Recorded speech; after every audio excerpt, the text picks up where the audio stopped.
성부와 성자와 성령의 이름으로 아멘. 예수님과 어머니 하나 되신 성심을 통해 신성하신 하느님 아버지 피아세 나라에서 아버지께서 창조하신 천상 천하의 온 우주 만물과 그리고 이 지상에서 아버지께 속한 소수의 진정한 선의 세력의 모든 자녀들 그들을 끌어안아 하느님 대전 앞에 엎드려 감사와 찬미와 영광과 음순과 존경과 사랑 그리고 아버지만이 마땅히 다스리셔야 할 모든 권리를 다 되돌려드리며 이 기도를 봉헌드립니다. 사랑하는 아버지, 정말 계시록에서 말씀하신 비참한 마지막 시대가 되었습니다. 선과 악이 완전히 뒤바뀌어 다수의 악이 소수의 선을 핍박하고 박해하고 모욕을 주며 짓누르는 그러한 마지막 시대가 정말로 도래하였습니다. 아버지께 속한 소수의 남은 자녀들이 그럼에도 불구하고 굴하지 않고 꿋꿋하게 자신의 신앙을 끝까지 지키며 예수님과 성모님과 같은 정신세계에서 또 아버지를 마음 안에 모시고 많은 희생과 배상과 보속의 예물을 드리며 이 마지막 신대를 잘 지낼 수 있도록 축복하여 주시옵소서. 사탄의 유혹에 넘어가지 않을 수 있도록 보호하여 주시옵소서. 또한 아버지, 대한민국에 그리고 전 인류에 카발과 프리메이슨과 일루미나티 그리고 적그리스도와 합세한 빨갱이의 공산주의 무신론에 이르기까지 이 모든 세력이 완전히 차지하고 점령해버렸습니다. 이들을 아버지, 그들의 정수리 위에 소돔과 고모라를 멸망시키실 때 쓰셨던 유황불을 쏟아 부으시어 그 마귀들을 모조리 패망시키고 죽여 없애버려 주시옵소서. 이제 아버지께 속한 선의 세력에 그 모든 용감한 주님의 자녀들이 이 대한민국의 리더가 되고 지도자가 되고 각계각층의 중요한 대표들이 될 수 있도록 그리고 그들 안에서 아버지께서 친히 다스리시는 첫 번째 나라가 될 수 있도록 축복해 주시옵소서. 이 모든 기도 우리 주 예수 그리스도의 이름으로 기도드리나이다. 아멘. 성부와 성자와 성령의 이름으로 아멘. 안녕하십니까. 하느님의 뜻 성계 피아수녀입니다. 오늘은 이제 민수기 7장의 내용을 학습할 차례가 되었습니다. 오늘의 본문 내용이 조금 긴데요. 어떠한 내용을 아버지께서 오늘은 그 진리의 나라에서 원리로 가르쳐 주실지 먼저 읽고 여러분들과 함께 학습할 내용에 대해서 말씀드리도록 하겠습니다. 민수기 7장 각 지파 대표들이 수레를 바치다. 제단 봉헌식 예물. 각 지파 대표들이 수레를 바치다.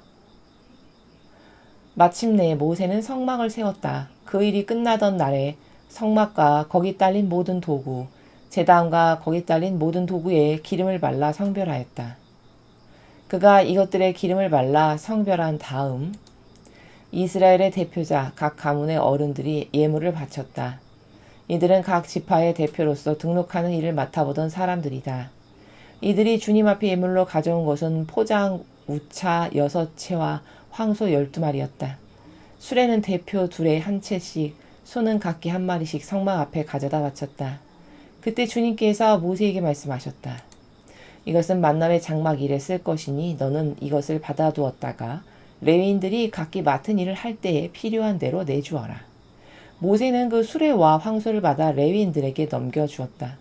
게르손 후손에게는 그들이 맡은 일을 하는데 쓸 수레 2채와 황소 4피를 주었다.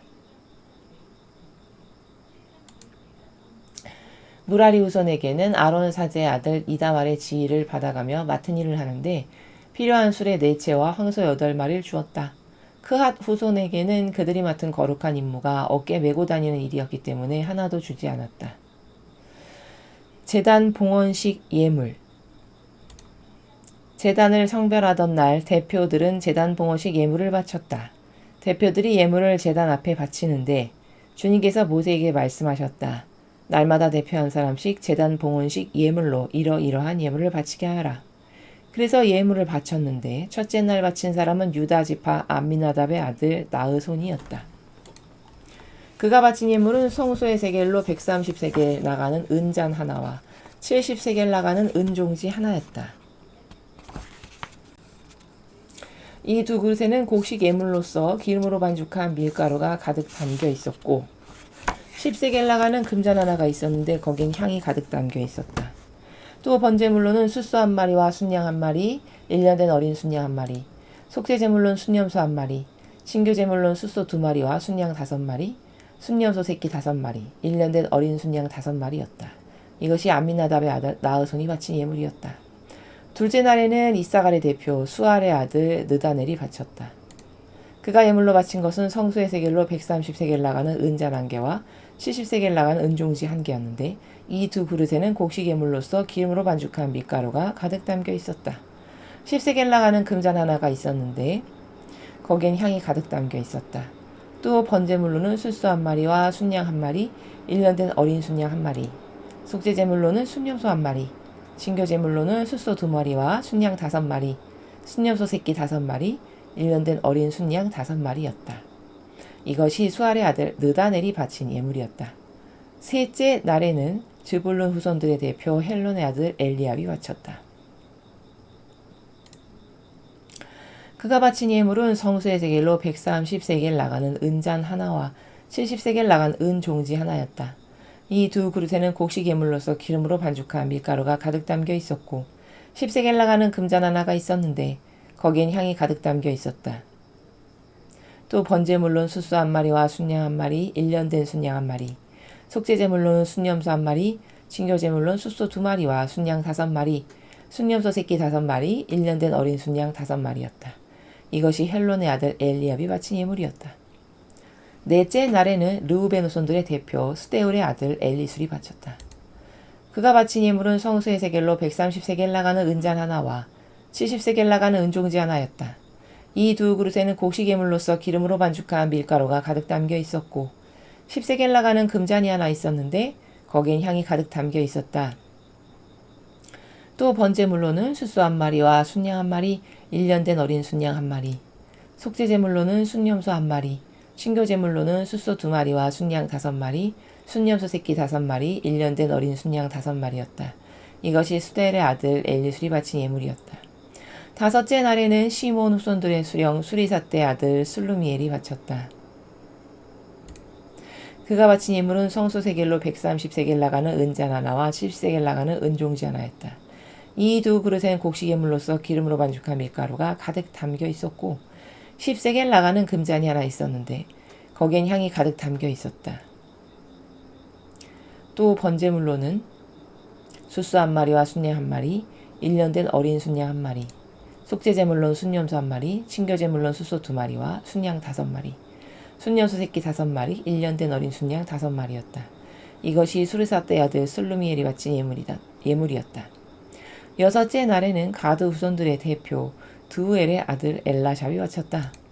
그가 바친 예물은 성소 세겔로 130세겔 나가는 은잔 하나와 70세겔 나가는 은종지 하나였다. 이 두 그릇에는 곡식 예물로서 기름으로 반죽한 밀가루가 가득 담겨 있었고 10세겔 나가는 금잔 하나가 있었는데 거긴 향이 가득 담겨 있었다. 또 번제물로는 숫소 1마리와 순양 1마리, 1년 된 어린 순양 1마리, 속죄제물로는 순염소 1마리, 신교제물로는 숫소 2마리와 순양 5마리, 순염소 새끼 5마리, 1년 된 어린 순양 5마리였다. 이것이 드울의 아들 엘라샵이 바친 예물이었다. 일곱째 날에는 에브라임 후손들의 대표 암미우스의 아들 엘리사마가 바쳤다. 그가 바친 예물은 성소의 세겔로 130세겔 나간 은잔 하나와 70세겔 나간 은종지 하나였다. 이 두 그릇에는 곡식 예물로서 기름으로 반죽한 밀가루가 가득 담겨 있었고 10세겔 나가는 금잔이 하나 있었는데 거기엔 향이 가득 담겨 있었다. 또 번제물로는 숫소 1마리와 순양 1마리, 1년 된 어린 순양 1마리, 속죄제물로는 순염소 1마리, 신교제물로는 숫소 2마리와 순양 5마리, 순염소 새끼 5마리, 1년 된 어린 순양 5마리였다. 이것이 암미우스의 아들 엘리사마가 바친 예물이었다. 여덟째 날에는 므낫세 후손들의 대표 브다술의 아들 가물리엘이 바쳤다. 그가 바친 예물은 성소 세겔로 130세겔 나간 은잔 하나와 70세겔 나간 은종지 하나였다. 이 두 그릇에는 곡식 예물로서 기름으로 반죽한 밀가루가 가득 담겨 있었고 10세겔 나가는 금잔 하나가 있었는데 거기엔 향이 가득 담겨 있었다. 또 번제물로는 숫소 1마리와 순양 1마리, 1년 된 어린 순양 1마리, 속죄제물로는 순염소 1마리, 신교제물로는 숫소 2마리와 순양 5마리, 순염소 새끼 5마리, 1년 된 어린 순양 5마리였다. 이것이 부다술의 아들 가물리엘이 바친 예물이었다. 아홉째 날에는 베냐민 후손들의 대표 기드온의 아들 아비단이 바쳤다. 그가 바친 예물은 성소세겔로 130세겔 나간 은잔 하나와 70세겔 나간 은종지 하나였다. 이 두 그릇에는 곡식 예물로서 기름으로 반죽한 밀가루가 가득 담겨 있었고 10세겔 나가는 금잔 하나가 있었는데 거기엔 향이 가득 담겨 있었다. 또 번제물로는 수수 한 마리와 순양 한 마리, 1년 된 어린 순양 한 마리, 속죄제물로는 순염소 한 마리, 진교제물로는 숫소 2마리와 순양 5마리, 순여소 새끼 5마리, 1년 된 어린 순양 5마리였다.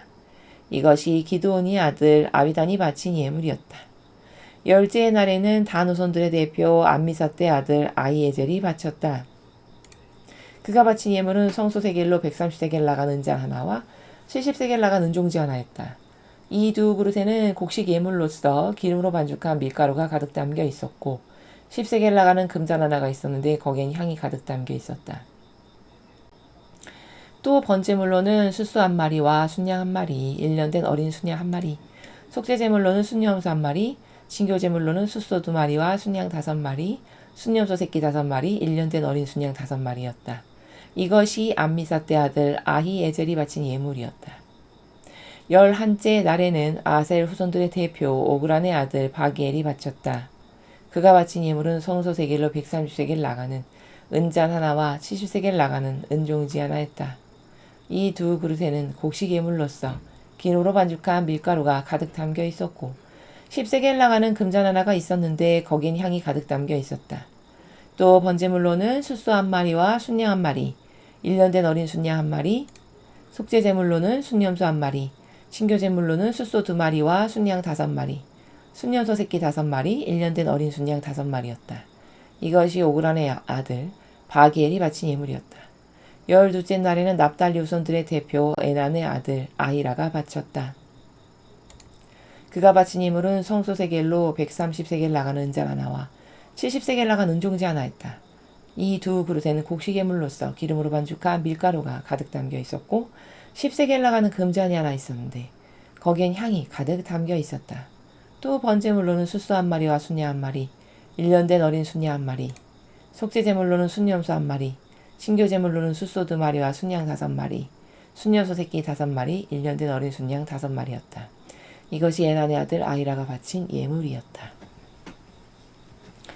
이렇게 제단을 성별하던 날 이스라엘 대표들이 제단 봉헌식 예물로 바친 것은 은잔이 12, 은종지가 12, 금잔이 12인데 은잔 하나의 무게 130세겔, 종지 하나의 무게 70세겔씩 해서 은그릇에 쓰인 은은 성소세겔로 모두 2400세겔이 되었다. 금잔 12은 향을 담는 것인데 하나가 성소의 세겔로 10세겔씩 나가는 것이었으므로 이 잔들에는 금이 모두 120세겔이 들었다. 번제물로 바친 짐승으로는 숫소가 12마리, 순양이 12마리, 1년 된 어린 순양이 12마리였고 거기에 곡식 예물을 곁들여 바쳤다. 속죄제물로 바친 짐승으로는 순염소 12마리, 신교제물로 바친 짐승으로는 숫소가 24마리, 순양이 60마리, 순염소 새끼가 60마리, 1년 된 어린 순양이 60마리였다. 이것이 제단을 성별한 다음 제단 봉헌식 예물로 바친 것이었다. 모세는 주님께 올릴 말씀이 있을 때면 만남의 장막에 들어가서 두 거룹 사이에는 증거계 위 속죄판 위에서 말씀하시는 목소리를 들었다. 그리고 자기가 하고 싶은 말씀도 올리곤 하였다. 주님의 말씀입니다. 하느님 감사합니다. 예, 본문이 엄청 깁니다. 무려 89절까지 지금 7장의 본문을 함께 보셨습니다. 오늘 본문에 대해서 이제 조금 있다가 제가 다시 말씀을 드리겠습니다. 먼저 이제 지난 시간에 학습한 민수기 6장의 내용에 대해서 좀 복습을 하면요. 지난 시간에 우리는 나지르인에 대해서 봉헌된 자, 하느님께 봉헌된 나지르인에 대해서 학습했고요. 그 다음에는 사제의 축복에 대해서 이 두 챕터를 학습을 했습니다. 그래서 나지르인을 보면은 아버지께서는 하느님께 봉헌된 자를 얼마나 소중하게 여기시는지를 알 수 있었죠. 그래서 그 봉헌된 자에게는 부정이 타면 안 되니까 하다못해 사람이 죽었으면 그 송장 가까이에도 가지 말아라. 거기서 부정한 기운이 그 나지르인에게 영향을 끼치면 안 되니까 이 정도로 봉헌된 것을 굉장히 귀하고 거룩한 것으로 그렇게 받아들이시는 것을 우리는 볼 수 있었습니다. 그렇다면은 우리가 거기서 발견해야 될 건 뭐냐면, 그럼 이 시대에 저는 아버지 일을 하겠습니다 해서 자원한 봉사자들 엄청 많죠. 뭐 교회에 높은 권한과 직함을 갖는 그 고위 성직자들부터 사제와 수도자에 이르기까지 이들 각자는 본인이 하느님께 산 희생제물로 내어 바친 자로서 그런 부정을 타면 하느님께 모욕과 역경을 드리는 것이라는 것에 대한 개념이 과연 있는가. 이런 개념조차도 갖고 있지 않음을 우리는 흔치 않게 주변에서 볼 수 있다는 것이죠. 그래서 보면 얼마나 거기 디테일했냐면 술도 마시지 말라고 그랬어요. 나즈리는. 왜냐하면 술을 먹으면 사람이 흥분 상태가 되고 신경계가 평상시에 평온한 올바른 것을 분별하고 판단을 내리는 지적 사고를 하는 데 있어서 오히려 흥분되게 해서 그런 판단을 올바르게 할 수 없으니까 그럼 아버지를 하는 데 있어서 장애가 되고 애로사항이 되죠. 그러니까 술조차도 먹으면 안 된다라고 이렇게 하나하나 규정을 다 말씀하시는 것을 우리가 보았습니다. 자, 그런데 그렇다면은 보통 이 구약에서 민수기나 뭐 앞에 레위기나 여기서 아버지가 말씀하시는 것은 육적인 부정에 대해서 말씀하시는 걸 우리가 알 수 있어요. 그래서 뭐 고름이 난다든가 뭉둥병 환자라든가 어떤 병에 걸린 사람은 이 진영에서 추방시켜라, 같이 살지 못하게 해라, 분리시켜라. 이렇게 부정된 것, 부정탄 것을 어떻게 하느님께서 대하시는지를 알 수 있었죠. 그런데 사실은 그것보다 더 중요한 건 어떤 부정을 두려워하고 무서워해야 되는 거냐. 그 겉으로 드러나는 육적 부정이 있죠. 보통의 경우는 이제 예전에 이런 구약 시대에는 사람이 병이 걸렸을 때 그런 부정을 탔다라고 이제 이야기하시는데 그런 부정은 남에게 큰 영향력을 끼치진 않아요. 왜냐하면 다 겉으로 드러나니까 몸으로. 누가 봐도 저 사람은 부정환자, 고름이 나오고 있어, 뭉둥병에 걸려서 부정환자구나, 가까이 가면 안 되겠다. 이걸 보는 모든 사람이 알기 때문에 조심을 할 수 있게 해주는 거죠. 그러니까 오히려 그 부정은 남에게 영향력을 끼치지는 않아요. 근데 문제는 뭐냐면 세상 사람들이 많이 간과하고 있는 것이 뭐냐면 정신의 부정이에요. 정신의 간음이라고 제가 여기다 표현을 했는데요. 여기 보이시죠? 정신의 간음. 육의 간음, 육의 부정보다 더 무서운 건 정신의 간음이에요. 근데 그 정신의 간음이 특히 하느님께 봉헌된 자다. 즉 그 나지레인은 하느님께 본바친 자, 봉헌된 자니까 그렇게 부정을 타지 않게 조심하라고 했는데 그렇게 봉헌된 자가 정신의 간음을 가지고 있다. 이건 하느님께 엄청난 모욕을 드리는 행위라는 겁니다. 그런데 이 시대에 이런 자원한 봉사자들이 본인이 그 정신이 진리에 또는 성경에 예수님과 성모님의 정신과 가르침과 모범에 근거하지 않으면 다 간음 상태거든요.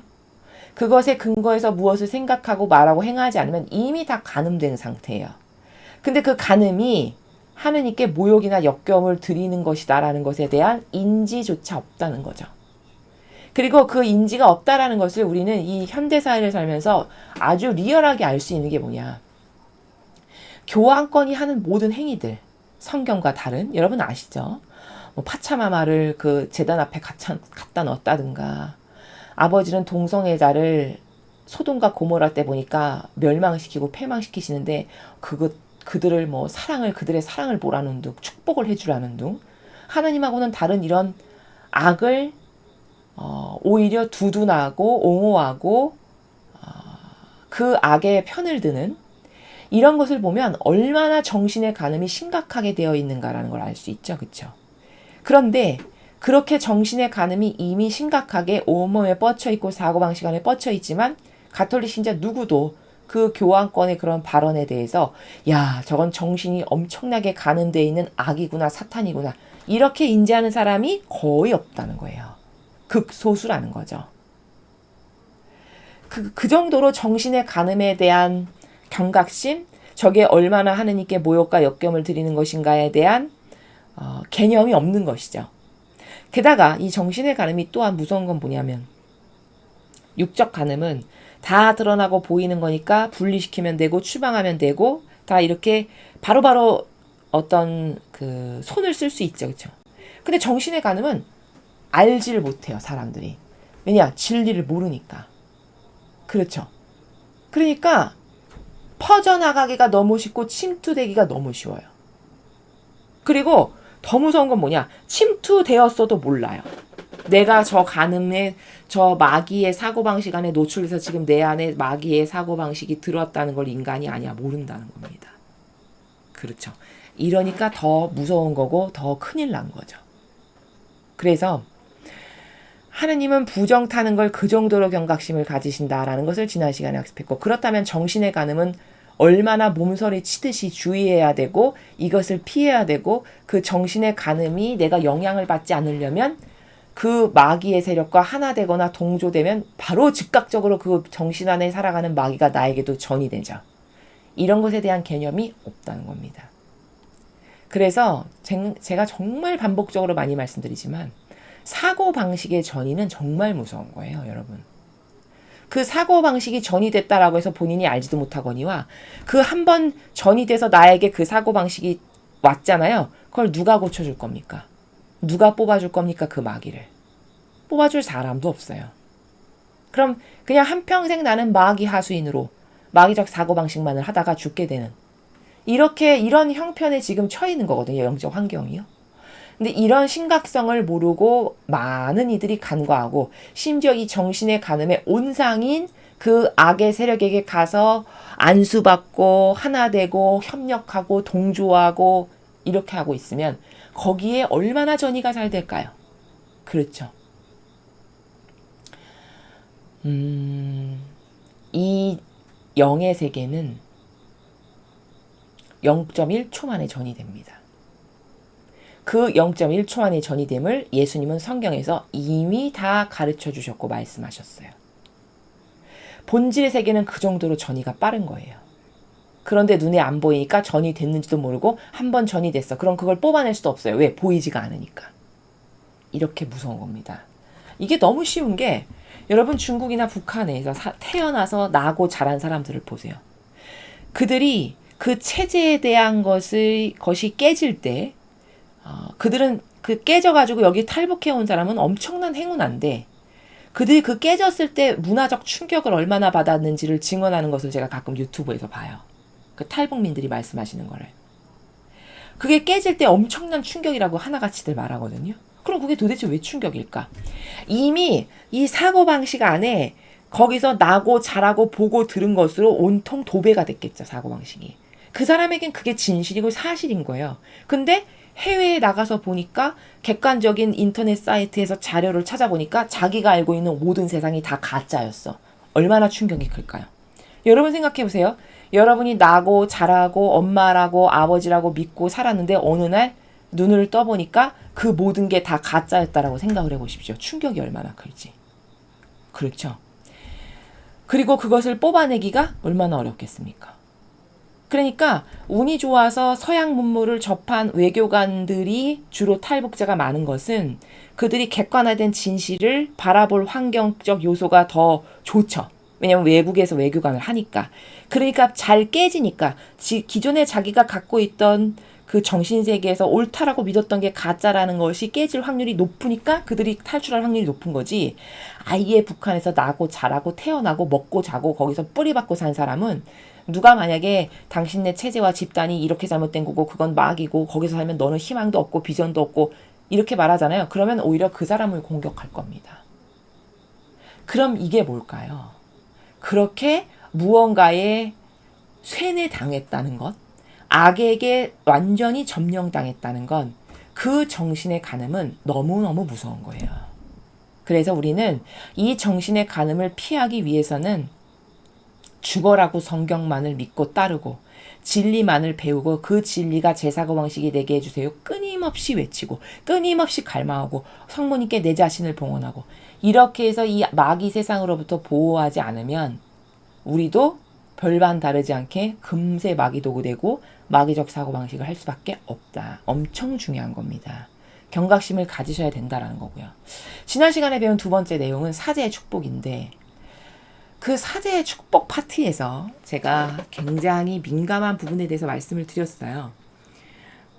보통 천주교 신자다 하면 사제가 있다. 그럼 가서 안수받고 가야겠다. 기도받고 가야 되겠다. 기도받고 안수받는 건 좋은 거야. 이렇게 생각을 하거든요. 그런데 그 너머 이면에 원리적인 것은 몰라요. 무슨 말이냐? 내가 하느님께로부터 축복을 받고 싶다. 은총을 받고 싶다. 그러면 사람을 통해서 받는 경우가 거의 다잖아요. 그렇죠? 그렇게 사제 직분을 하는 사람을 매개체요 도구로서 하느님이 그를 도구로 우리를 축복하신다는 거죠. 그게 이제 지난 시간에 나왔던 건데, 문제는 사람이 축복을 하는 게 아니죠, 여러분. 사람은 누구를 축복할 능력이 있나요? 없습니다. 그 사람 안에 뭐가 있어요. 그냥 부족한 한 인간인데, 아담과 하와의 후손인 역겨운 죄인일 따름인데, 그러면 사제가 축복을 한다. 그러면 그 사제가 하는 게 아니라 그 사제 안에 모시고 있는 영이 하는 거예요. 이해되셨죠? 근원적으로 이런 겁니다. 자, 그러면 여기서 발생하는 문제. 그 사람 안에 악이 사는지 혹은 성령 하느님의 영께서 계시는지 알아야 악을 데리고 살아가는 사람에게서는 축복이나 안수를 받으면 어떻게 될까요? 그 악이 나에게 전이 되는 순간이에요. 오히려 축복을 받으러 갔다가. 그렇습니까? 맞죠? 그러나 성령으로 충만해, 하느님 아버지의 뜻으로 충만해. 예를 들어 뭐 엘리야나 엘리사나 예수님이나 이사야 예언자라든가 이런 사람들에게 만약에 내가 축복을 받는다. 그렇다면 그 영혼 안에 그가 하느님을 모시고 살아가니까 하느님의 영께서 축복해 주시는 게 되는 겁니다. 그럼 이런 것에 대한 구분이나 개념을 하나요? 구분이나 개념하지 못해요. 그저 성직자 옷 입었어. 그럼 무조건 가서 안수 받습니다. 맞죠? 그쵸? 근데 엄청나게 조심해야 될 일이에요. 어디에 가서 안수를 받고 축복을 받느냐에 따라 그 마귀가 접목되는 순간입니다. 마귀의 영을 데리고 살아가는 사람에게 가서 축복을 받는다면 그렇겠죠. 그러면 제가 앞에서 이 정신의 간음이 얼마나 무서운가. 이 정신의 간음을 피해도 모자랄 판에 가서 머리를 대고 그 마귀에게서 복을 받는다. 이게 될 말입니까? 그렇습니까? 그렇죠. 이래서 우리는 축복을 받는다라고 하는 것은 사람이 하는 게 아니라 그 영혼 안에 살아가시는 하느님의 영께서 하시는 거예요. 고로 인간적인 걸 많이 갖고 있고 그저 인간이 만든 제도 전통이나 따르고 진리에 근거한 사고방식 하지 않아. 그럼 그런 사람 안에는 하나님의 영이 전혀 없어. 물론 이렇게 단정할 수는 없겠지만 있어도 매우 희박하게 간헐적으로 있겠죠. 그렇죠. 그럼 그런 마귀를 데리고 있는 사람에게 가서 내가 축복을 받는다는 건 자살행위다 라는 겁니다. 이해되셨습니까? 그래서 제가 지난 시간에 이렇게 비유를 했죠. 여러분이 만약에 여기 지금 예수님이 계시고 어떤 사람이 있다. 그러면 예수님한테 가서 안수를 받으시겠어요?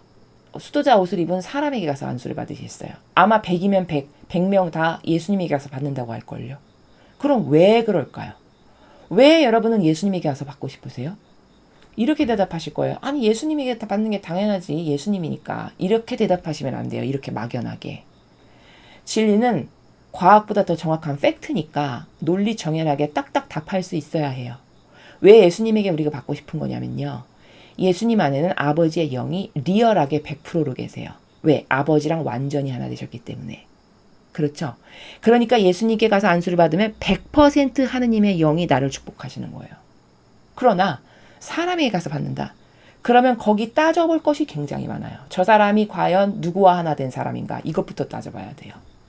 저 사람이 적그리스도 교황권 탕류에게 하나 된 사람인지 아니면 성경에 등장하는 아버지께서 선택하고 축복하신 수많은 예언자들처럼 진리와 신적 질서만을 따르고 예수님과 성모님의 정신과 가르침과 모범만으로 살아가는 사람인지 그 의지가 올바른지 이걸 가장 먼저 따져봐야 되겠죠. 그리고 받아도 좋은 건지 아닌지를 결정할 수 있어야 한다는 겁니다. 이해되셨습니까? 자, 그래서 제가 정리하길 하느님과 완전히 하나 된 사제의 축복이 가장 유효하다. 바로 그 대표적인 분이 예수님이시다라는 거예요. 이해가 되셨죠? 자, 두 가지 중요한 것에 대해서 지난 시간에 학습했습니다. 오늘은 절은 굉장히 긴데 사실 내용은 원리적으로 딱 하나예요. 여기 보면 오늘 이제 성막이 다 완성돼가지고 모세가 그 성막을 축성을 하고 각 지파별로 다 완성됐으니까 이제 와서 하느님께 바칠 예물을 드리게끔 하는 이제 이런 내용이거든요. 근데 여기서 중요한 건 뭐냐면요. 12지파의 대표가 와서 하나씩 바치죠. 그렇죠? 근데 똑같은 걸 바쳐요. 여러분 아까 읽으셔서 아시겠지만. 근데 더 기가 막힌 건 똑같은 걸 바치는데 똑같이 아버지께서 이렇게 반복해서 말씀하세요. 반복해서 기록하세요. 그렇죠. 그럼 여기서 발견한 중요한 원리가 뭘까요? 이거예요, 여러분. 천상의 나라는 어떤 시스템이냐면요. 예를 들어서 내가 성모님을 너무 사랑해. 그래서 오늘이 성모승천 대축일이야. 그래서 내가 성모님을 기쁘게 해드리려고 축하를 드리려고 화원에 가서 예쁜 꽃다발을 하나 샀어. 그래서 그 꽃다발을 성모님 성상에 봉헌드리면서 어머니 오늘 성모승천 대축일 축하드립니다. 어머니를 전부로 사랑합니다. 저도 어머니의 속성으로 매일 새롭게 태어나도록 저를 축복해 주세요. 이러면서 어머니 성상 앞에 꽃을 이렇게 봉헌드렸어요. 그러면 본질의 세계에선 지금 무슨 일이 벌어지고 있는 거냐면요. 여러분이 봉헌드린 그 꽃 한 송이를 성모님이 영원히 보관하세요. 사람은 어느 정도로 부족하고 미물이냐? 어떤 사람이 나에게 선물을 줬어도 그걸 영원히 간직하나요? 거의 그런 사람 없어요. 아마 몇 개월만 돼도 저 사람이 나에게 무슨 선물 줬는지도 잊어버릴걸요? 어떤 사람은? 그렇죠? 그러니까 이 정도로 질이 떨어지는 거예요. 근데 천상의 나라는 어느 정도로 퍼펙트하냐면 성모님이 그 보잘것없는 꽃 한 송이도 천상의 나라에 저 딸이 나를 위해서 봉헌했다라고 해서 영원히 복원하신다는 거예요. 그럼 죽고 나서 내가 가면은 내가 어느 때 무슨 꽃을 어떤 지향으로 어떻게 봉헌드렸는지가 쫙 다 있어요. 퍼펙트하죠. 너무너무 멋있지 않나요? 이렇게 퍼펙트한 나라예요. 이렇게 다 기록하고 다 보관되고 영원히 보관되는 이런 나라예요. 지워지거나 없어지거나 잊어버린다? 그건 인간이나 그런 거예요. 이해되셨죠? 그러니까 여기서 제가 비밀 하나 말씀드릴게요. 희생을 많이 했죠. 그럼 그 사람의 희생이 천상에 다 기록돼 있겠죠. 꽃 한 송이도 기록된다면. 그럼 그 공로로 그 사람은 천상에 가는 거예요. 이해되십니까? 희생과 고통을 사랑하는 게 이래서 중요한 겁니다. 아시겠습니까?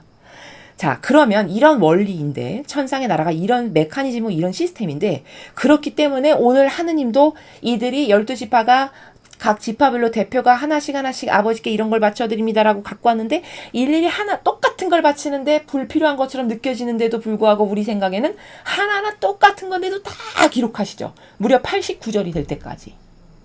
그럼 왜 그렇게 하시냐는 거예요. 바로 각 지파별로 하느님께 바치는 예물들을 얘네들이 나를 사랑해서 이런 걸 갖고 왔습니다라고 천상에 다 기록해 두셨다라는 표징이에요. 이해되십니까? 그래서 오늘 만약에 누가 여기 대표가 봉헌한 사람이 하나 죽어서 천상에 갔다. 그럼 이 사람은 내가 그때 성막을 다 지어서 축복하느라고 백성들이 뭐뭐뭐 아버지께 봉헌 드렸는데 나도 그때 봉헌 드렸는데 내가 봉헌 드린 게 저기 있네? 이렇게 보게 되는 이런 차원의 나라입니다. 이래서 그가 죽었을 때 구원의 표징이 되게끔 하시는 거예요. 다 보관해서. 이해가 되십니까? 얼마나 멋있나요? 얼마나 신이 성실해요. 왜 우리는 이런 거 있죠. 인간에게 식상한 건 뭐냐면 물론 나도 한없이 미약한 존재이긴 한데 사람에게서 별로 크게 매력을 못 느끼고 식상한 거 왜냐면요. 뭘 줬어도 소중한 걸 소중하게 알기를 하나. 그쵸? 가치 있는 걸 가치 있게 쓸 줄 알기를 하나. 그래서 뭐 고마워할 줄 알기를 하나. 그쵸? 이런 것에 대한 가치적 개념이 너무 희박하고 대수롭지 않게 여기고 뭐 희끼로 여기고 이런 거거든요. 인간의 수준이요. 그런 걸 보면 참 식상하죠. 그쵸? 그러니까 제가 식상하다라고 표현하는 건 어떤 행간의 나라냐면은 이런 거예요. 내가 저 사람을 전부로 사랑하는데 그래서 나는 나의 내적이고 외적인 모든 것을 다 투자해서 이 하나의 소중한 선물을 저 사람에게 줬어. 근데 저 사람이 그거를 그 소중한 가치를 몰라가지고 내가 온 마음과 정성과 헌신의 힘을 다해서 이 선물을 그에게 바쳤는데 그가 그거를 화장실에다 갖다 놨어. 예를 들면.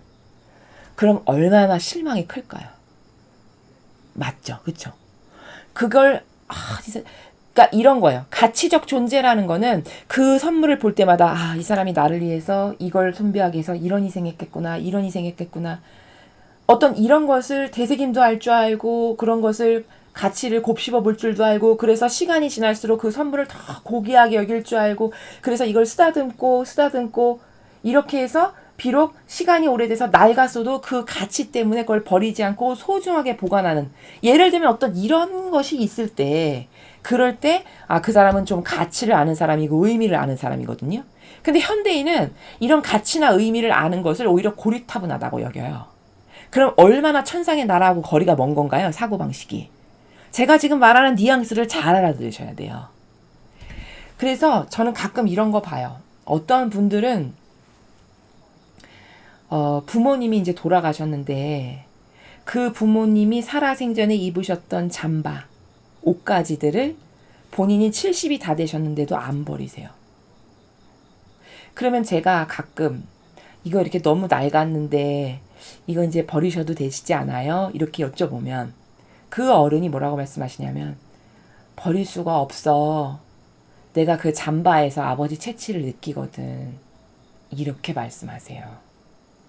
그러니까 그게 알른알른 낡아서 다 해졌는데도 차마 버리지 못하고 옷장 한 켠에 이렇게 고이 꽂아두고 그 잠바를 볼 때마다 아버지에 대한 추억을 떠올리는 거예요.